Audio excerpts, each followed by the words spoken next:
Welcome to Taking Initiative, Ohio's podcast about the citizen ballot initiative process. I'm Laura Lucarelli, and I'm here today with my co-host again, Pat Blackman. How are you doing, Pat?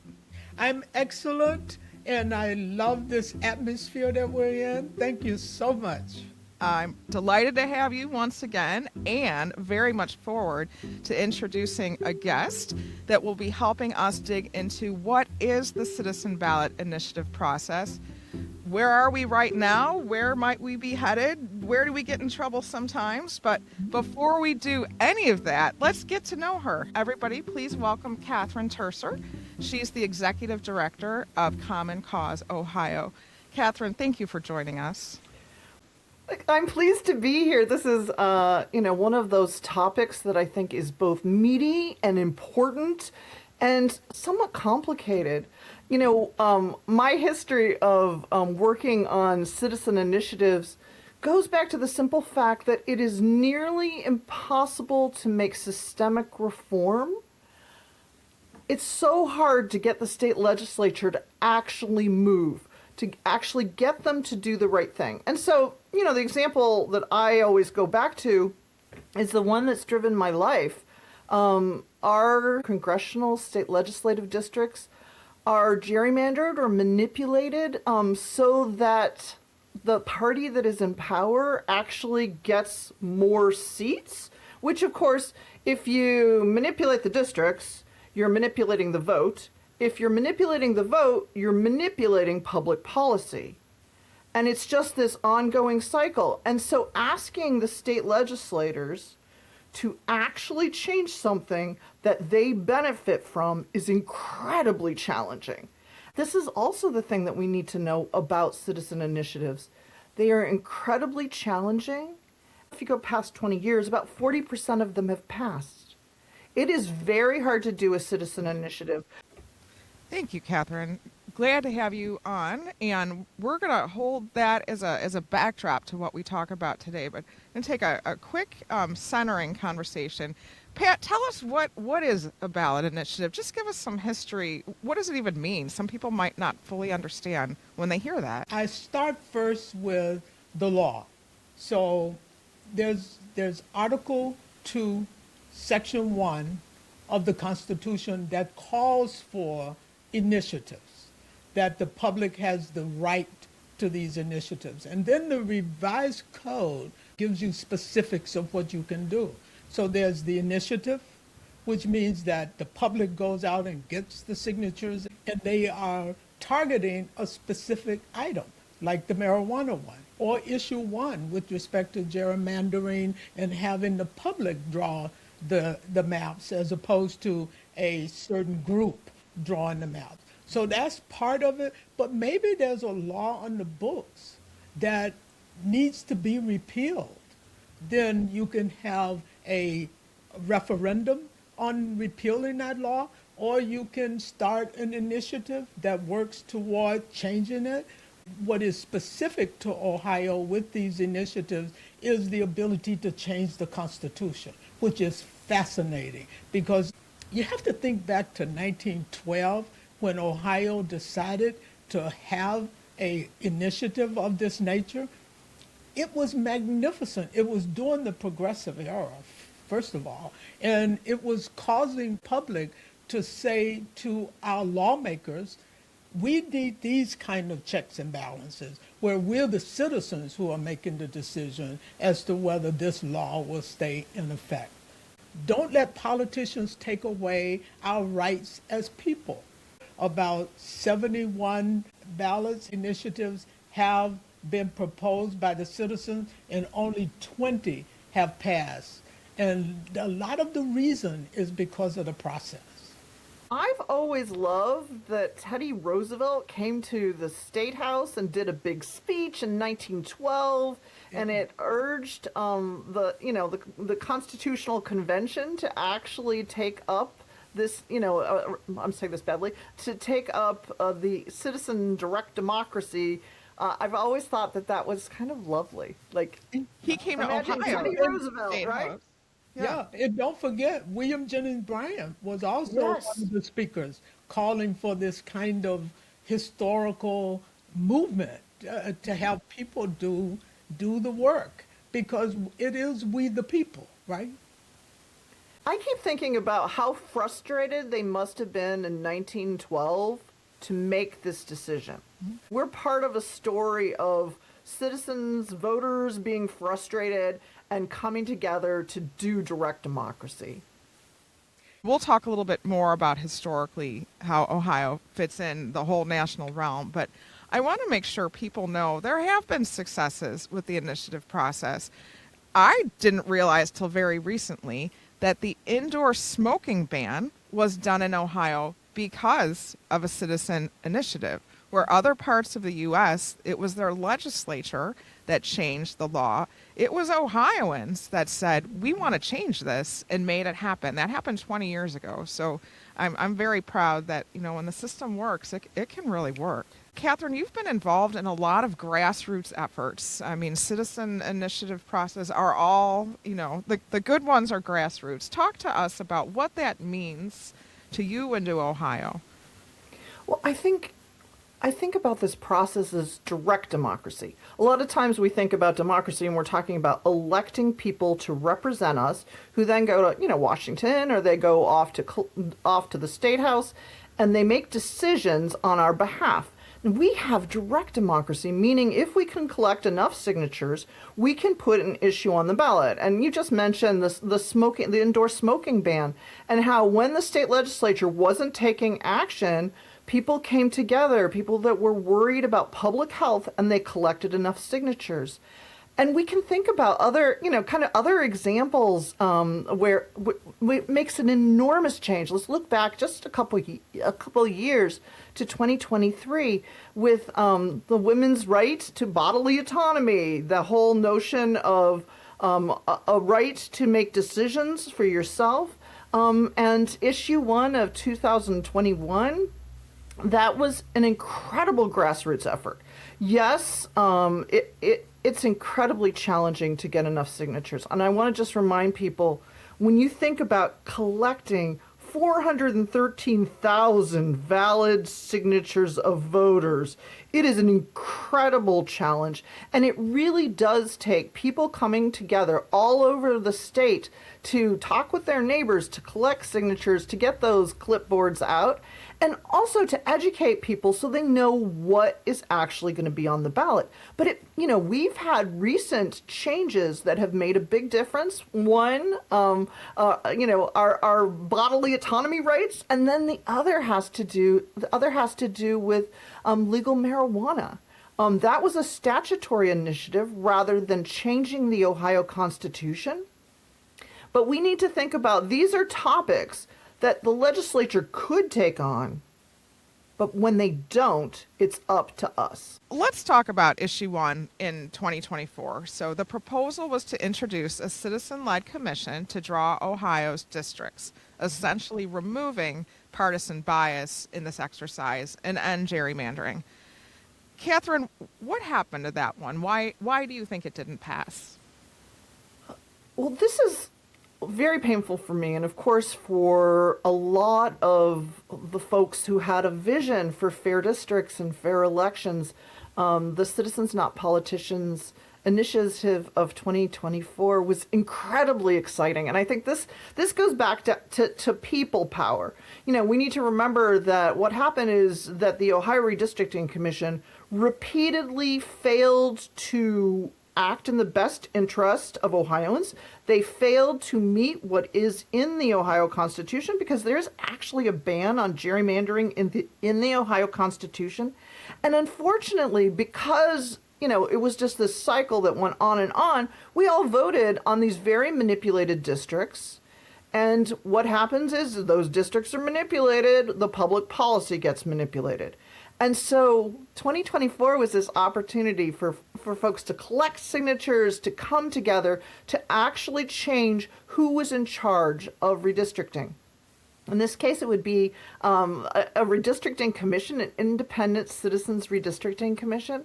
So, like, when I think about, like, talking to people about redistricting in, like, let's say 1999, people would be like, yeah, gerrymandering, eighth grade social studies. But we were really in a good position to actually implement an independent citizens redistricting commission and finally ban gerrymandering. Not just have it in the Ohio Constitution as words, but to have it be meaningful.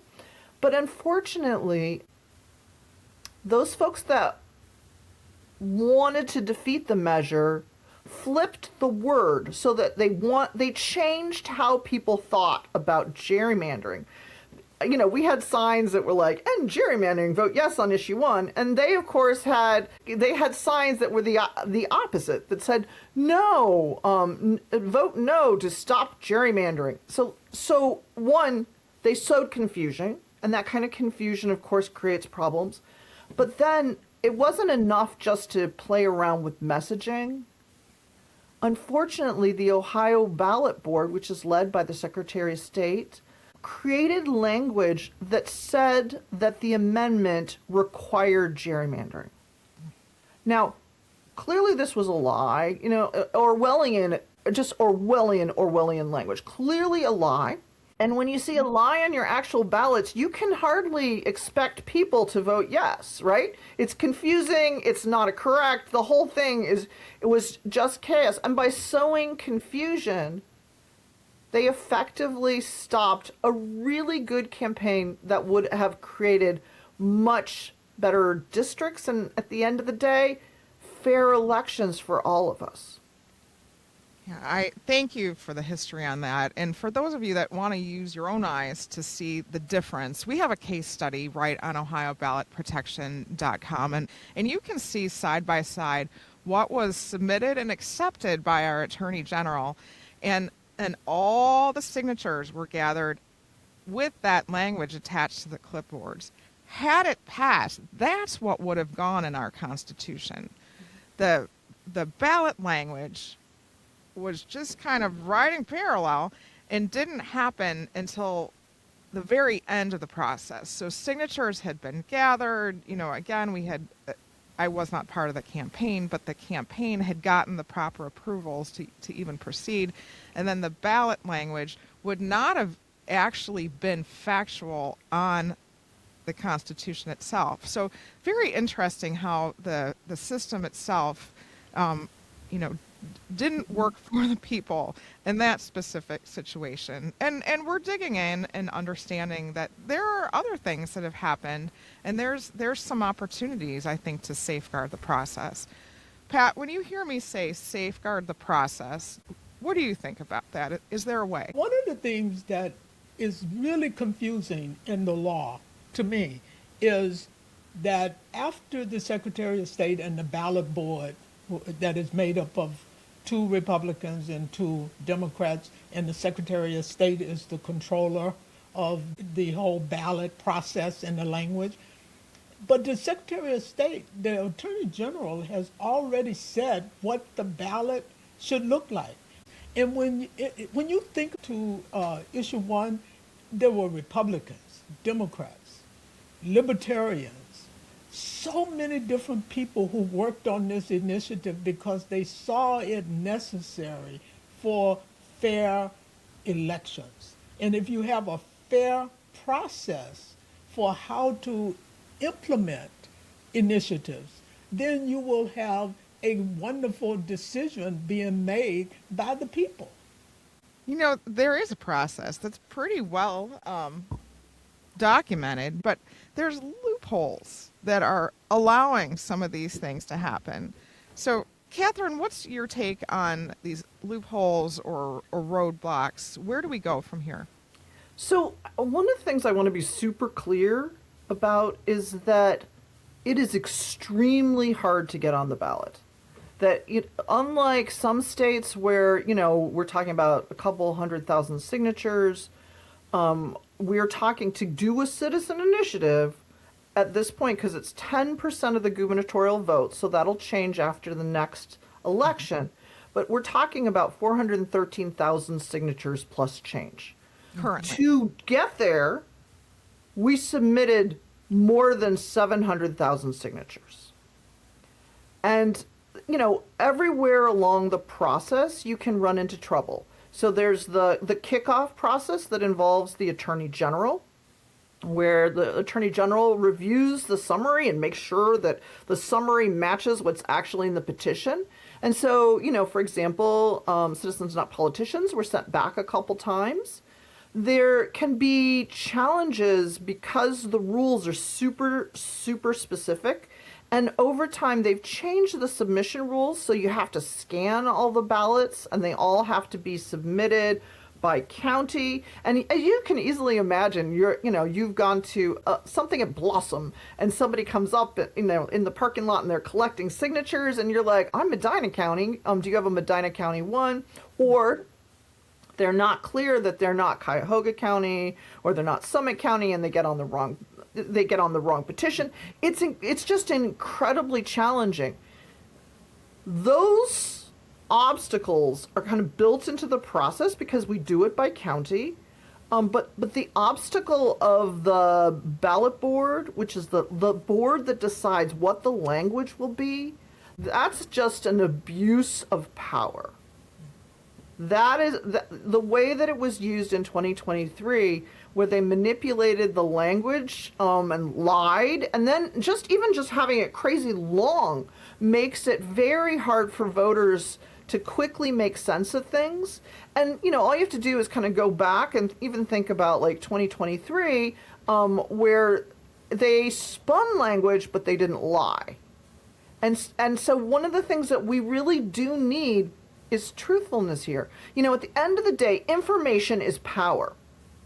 And we need, when we do citizen initiatives, to have good information, because no one can blame voters if they get confused for voting no. And so we need a system where people get good information, accurate information, so that when they go and cast a ballot, they can weigh things appropriately. And have the confidence that they're voting and in a way that they would support. Yes. Catherine, you started with the very important language of we just need the truth. And so therein lies the rub, I guess. And I'll never forget a case that I saw. I've seen two cases that have come out.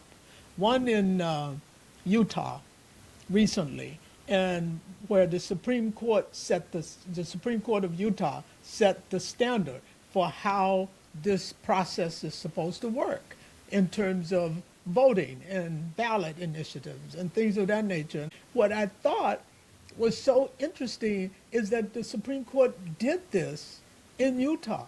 And so right after that, the governor signs a referendum that changes the number of Supreme Court justices, and now they're in a minority. So it's 7-5. And it's things like this, is that we walk up one road, and then all of a sudden, things have been turned around, and we start going backwards again. And I'm not sure how this works if people haven't made a commitment that they are going to do what the law says. And that's why the rule of law is so crucial. And we have to keep saying it over and over again until we get more people on board, libertarians and Republicans and Democrats, to say this is how we want our government to run, and this is how we want our democracy to be. To me, what underscores all this is direct democracy. If the people do not speak up, if they do not say, this is a power I want to maintain and make sure, I can pass along to my children and grandchildren, that's going to be a problem. People have to claim their power and let their representatives know when they're out of line. And to me, that's the bottom line. I know that we've heard that, if your vote wasn't worth something, they wouldn't be going after it. And it's the same thing. Like, at the end of the day, direct democracy challenges those in power. And we know they will use their power to make it harder for us to actually make changes that will improve representational democracy for all of us. And so, as we think about direct democracy, we need to think about this as true people power, but it is challenging authority. And we need to fight for direct democracy so that we can fight for other improvements. But isn't direct democracy ballot initiatives? I also think about the referendum. I get super excited when I think about how in 2011, Ohio voters were able to push back on the attack on collective bargaining. Many of us will remember that. That was Senate Bill 5, Issue 2 of 2011, that we were able to push back on that attack on collective bargaining. And that was Ohioans who did that. All over the state, we were able to get that together and actually say no to this. Why do you think the referendum has not been utilized as much? I think it hasn't been utilized as much because of the short time frame, which is 90 days. So it literally has to be something that you will make a real commitment. As hard as citizen initiative is, we have a greater amount of time to collect signatures. And the thing to remember too is because we had that referendum in Ohio, we were able to actually stop that bad bill. But our neighbors in Wisconsin who do not have the referendum were not able to. And so as we think about what we have going for us in Ohio, we do have this people power, this ability to collect signatures, get things right before the voters, and to actually make changes that would make everything so much better. We all deserve good functional government. We do not have that. The ballot initiative is a way to do that. That's a great way to end today. Thank you so much, Catherine, for helping center us on why it's important to really support the people's power. Thank you, Catherine, for sharing with us your wisdom and your history. And a big thank you to you both. I appreciate this.